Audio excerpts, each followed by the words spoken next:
Well, good evening, folks, and welcome to a lovely evening here on the farm. We've had quite a bit of rain, as you can tell from the clouds. It's a little bit humid right now, but today is the first day we've actually been able to get into the garden and do some work. This is our big garden here. When I say work, I actually mean work because yes, I have my shovel out, and it's not the actual shovel you might think. This is actually a grain shovel. What we're doing is we're doing some bed shaping, so you can see over here, creating some 30-inch wide beds with some nice pathways in between. And so where this came from, last year we had our first garden here, first garden we've ever had here at the farm since moving out of town. And it was probably the worst garden I've ever had in my entire life. When we lived in town, we actually had a much better garden, and it was probably only a 16th of the size of this. We had easily double, if not triple, the yield. So here's where we went wrong. I mean, we had virgin clay soil that we just brought in a rototiller and just tilled the whole thing up and just basically pulverized it all. And as you are probably aware, that's really quite bad for your soil to begin with. And unless you're adding a bunch of stuff to the soil, if you're just chewing up clay, then as it gets moist, it's just gonna come back together and just still be clay. So very limited success. We had some potatoes that, we planted some seed potatoes, and I think the potatoes that we got off the seed potatoes were probably smaller than the seed potatoes themselves. So lesson learned, and that's fine. So I have been kind of doing a bit of homework. I won't call it research, but homework on ways to improve the soil and ways to improve gardening techniques, and lots of reading on how to improve clay soil. And honestly, there's really mixed reviews about what you should add to clay soil. Some people say just to add compost. Some people say to add sand, maybe even add gypsum. All kinds of different things you can add to the soil to improve the clay soil. One thing we've learned, and honestly, let's put it this way. This is gardening. This is not alchemy, right? I can't add anything to the clay to make it not clay, right? What I can do is feed the soil to make the soil healthier and soften the clay and help break up the clay. I don't want to pulverize the clay with a tiller because that breaks up the soil structure. And we'll get into mycorrhizal fungi later on, but I mean, that's essentially the network that feeds all of this together. So what we're doing here, and I say it's a little bit different, is I watched a video by J.M. Fortier. He's also known as the Market Gardener, not a market gardener, but the Market Gardener. And he was giving a workshop, and during that workshop, he had mentioned about a trip to Cuba and how he had seen raised beds there. So the government of Cuba, because it's a communist nation, everybody works for the government pretty much. And because they work for the government, you got to find stuff for people to do. And they have a lot of extra concrete. So what do? They poured concrete beds, and then they put soil in it, and that's where their market gardens were, and worked very effectively. And he said, well, I don't really think it was necessary to build a concrete bed. And so one of the attendees said, well, if you don't need to build it out of concrete, what would you recommend doing? And he said, well, just put it on the ground. Made total sense, right? Just put it on the ground. So what we did last year, knowing full well that, we'd be a decade probably or more trying to add and work in materials to the soil to get it to a point where the clay beneath it, because the clay is some kind of compacted, holy man. So try and get that clay to a point where it was actually workable. Or we could just, I don't know if you can see it way out there, we got a massive compost pile from our bedding grounds. We had one last year, had about 15 tons of composted hay and sheep manure in it that we brought into here and added with one big giant truckload of peat from a local peat bog. And anyways, we spread it all nice and evenly here, and now I'm just banking it up into rows. So then the old bedding from the bulls, cattle manure, straw, that's currently sitting in a pile, heating right now, killing those pathogens. We're gonna bring the tractor over, and we're gonna get a few bucket loads, and we're gonna backfill. Everywhere I've created a trench, with a hill beside it, I'm gonna backfill. So that mulch layer of straw and manure is gonna hold these beds in place. And that's what's gonna formulate our raised beds. Are you milking a sheep?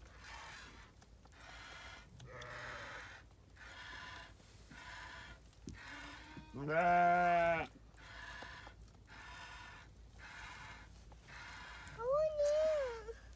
a drink? No, I did ready. Yeah. I do it ready. Yeah. Okay.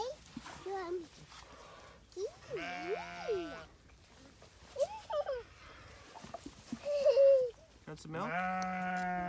You want to come get some milk?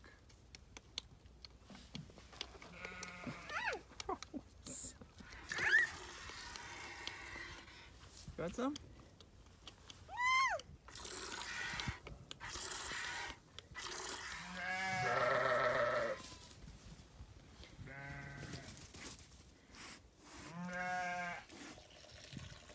Come on, piggies. Here, pig. Piggy.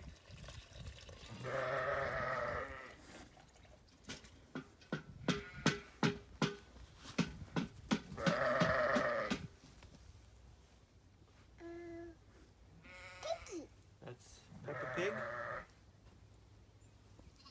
Which one's Peppa and which one's George? The baby. The baby. The baby is George. And the big one is Peppa. What Ben? What Ben? Ben's in the sheep pen, sweetheart.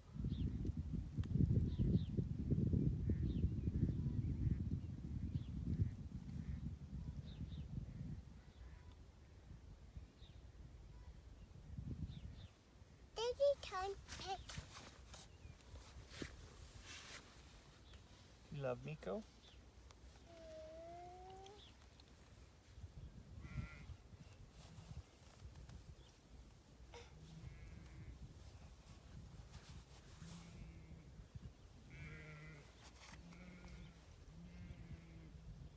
Good job.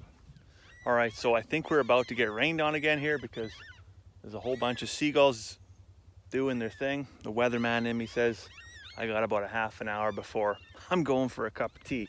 Anyways, I just wanted to give you an update on a project we worked on last fall.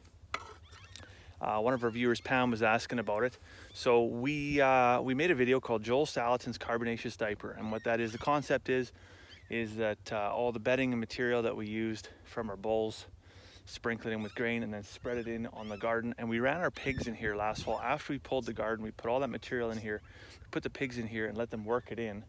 And so you can see some of that material down there, some of that organic material. But I just want to show you what the underneath the walkways, or what the walkways are made out of. This was the original surface of the garden. So we'll compare this to that, and you'll see how well those pigs worked. So this still isn't going to be apples to apples because you can still see there's quite a bit of organic material on the top here. But you get down just, you know, a quarter of an inch below the surface and we get into that bluish gray clay that's very hard, it's actually quite waterlogged right now, quite moist. But as we progress through the summer, we know that stuff is going to bake like a terracotta pot and absolutely nothing will grow in there. Then we're just going to hop over to here to see where we added all the organic material. And you can see it's actually pretty nice and dark. Lots of straw in there, lots of manure still, it's well aged. And so this is going to still continue to break down, of course, over this year, but very aerated, right? Lots of moisture and nutrient holding capability, and should have no issues with plants being able to grow through here. And this is a wonderful environment for what's called mycorrhizal fungi.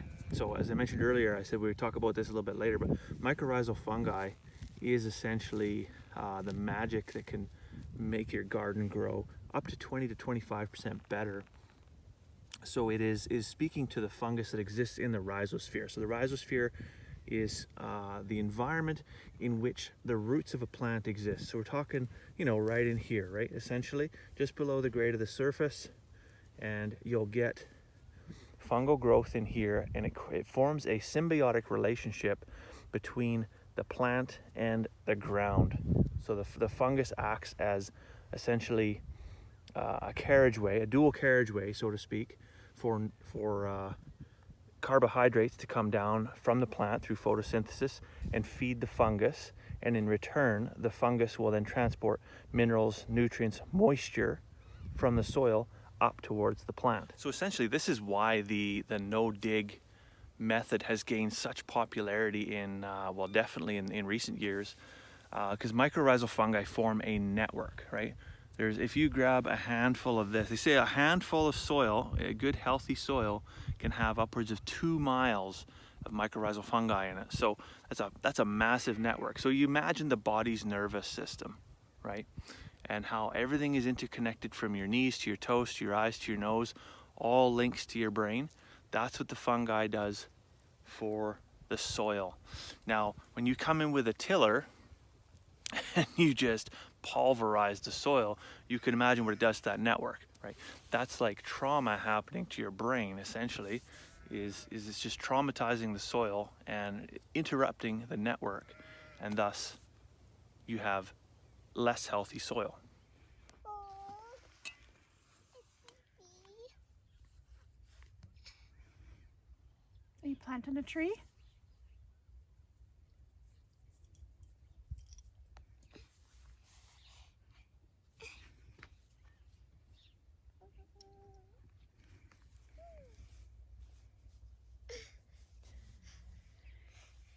Wow, my casa.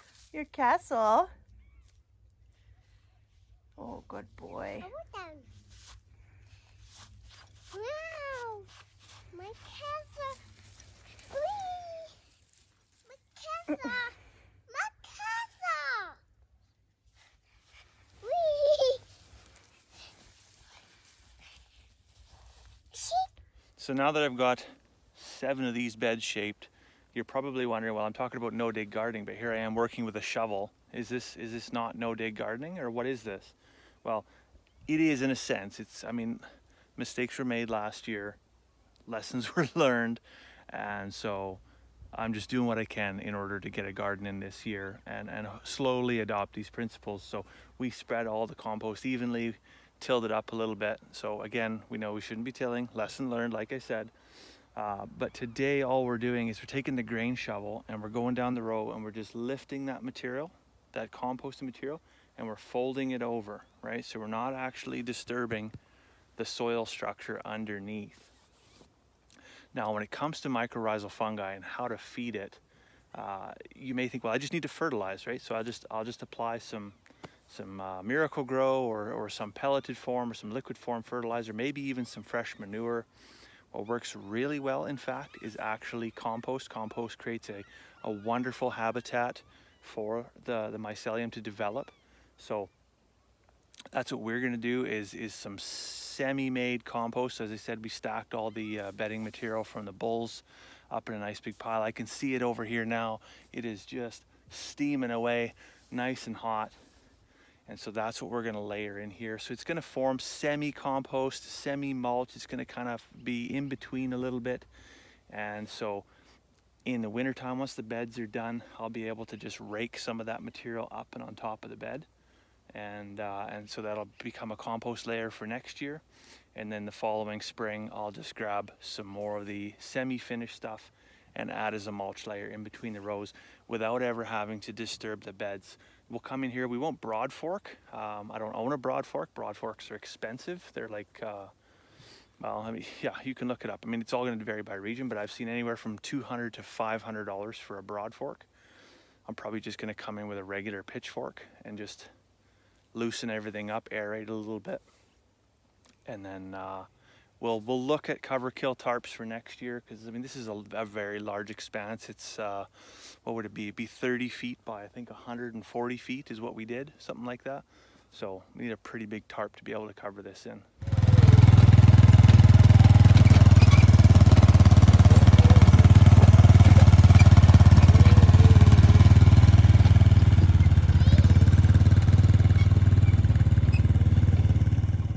I'll hold these. I don't think you want to hold No, these. they bite, honey. Bye-bye, ant. Bye-bye, ant. Bye-bye, ant. Goodbye, ant.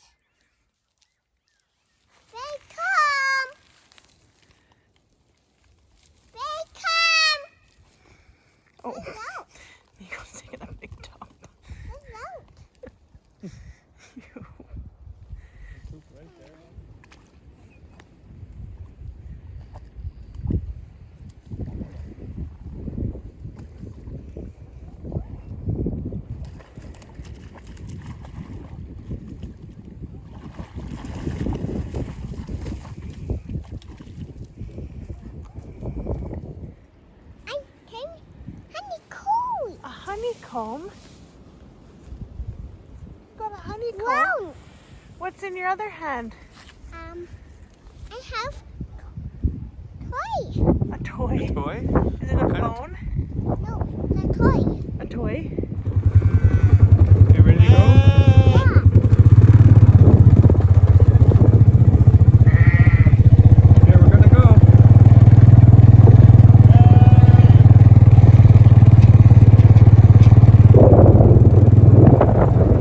Now it's driving.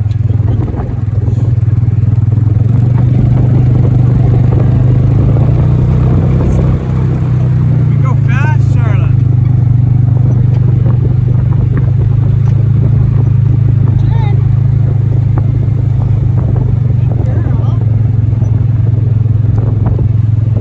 Good driver.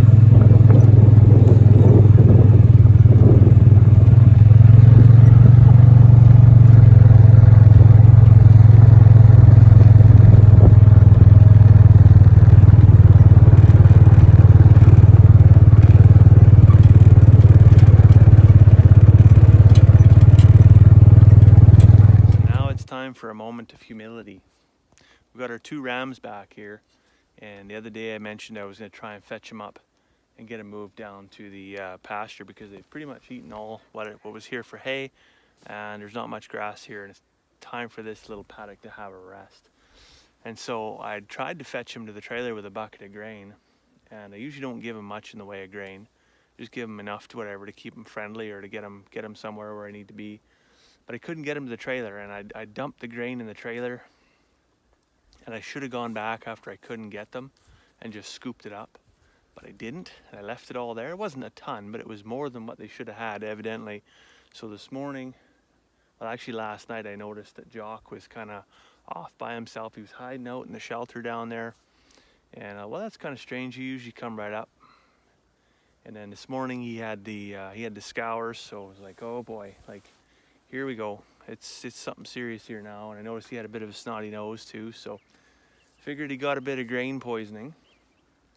So we gave him a beer, which if you don't know about giving sheep a beer, look into that. That's a whole medicinal practice all unto itself. I've probably saved 3 or 4 sheep's lives just by giving them a can of beer. That's actually a thing. We gave him a beer. We gave him a half a jug of Pepto-Bismol for the scours. And then we did give him a shot of penicillin as well.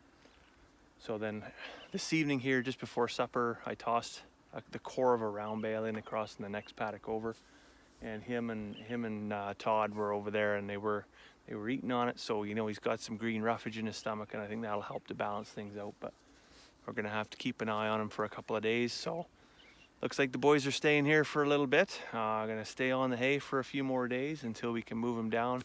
I could move him down, but I figure it's just easier. It's right here. It's easy to come out and just take a look and observe, rather than have to hike all the way down to the bottom end of the hill and maybe miss something, right? That's honestly, that's one of the tough things with farm animals is like, yeah, I mean, they're part of the family for sure, right? Like, I mean, these rams, they're going to be here. This is the whole future of our breeding program, of all the lambs that are to come here in the following few years. So these boys are worth a lot to us, more than just money. And when they get sick, it's, you know, it's difficult because, you know, you feel like you failed. The reality is, being a prey animal, these guys, they don't show weakness. They don't show that they're sick until they're really sick, and usually by the time they're really sick, you don't have a lot of time to act, and we've witnessed that before, and we've learned some hard lessons there. You know, some of the sheep that by the time they show they're sick, it's already too late, and so there's kind of a turn of phrase in the sheep farming world is you just chuck as soon as they're sick, you just chuck the refrigerator at them, right? You just go to everything you got in there. Just to keep them alive, basically. But you know, I think with the few interventions we've taken, he is looking a lot better. He's out moving around. He's curious. He's browsing at some feed. He's drinking water. He's peeing. He's doing all the right things. So we'll check back in the morning, see how he's doing. So one other thing I did too while he was here and while I had him caught was I did deworm him. Now, deworming is something that we don't do a whole bunch of. We usually follow the FAMACHA score, or we look at the animal conditioning. and we're generally not trying to just proactively deworm, because that obviously leads to parasites that are stronger, more resistant to treatment. But I figured since he was already getting the shit kicked out of him there, it was probably a really good time that if he did have any parasite load, they would be taking full advantage of his weakened immune system. And so just give him a little shot of ivermectin there, just to kind of keep him on the right side of the spectrum, hopefully. Well, folks, we've got a gorgeous sunset coming in here right now, and that can only mean one thing. It's time to go make a cup of tea. So I'll let you go for now. I hope you have a wonderful evening. We'll see you tomorrow.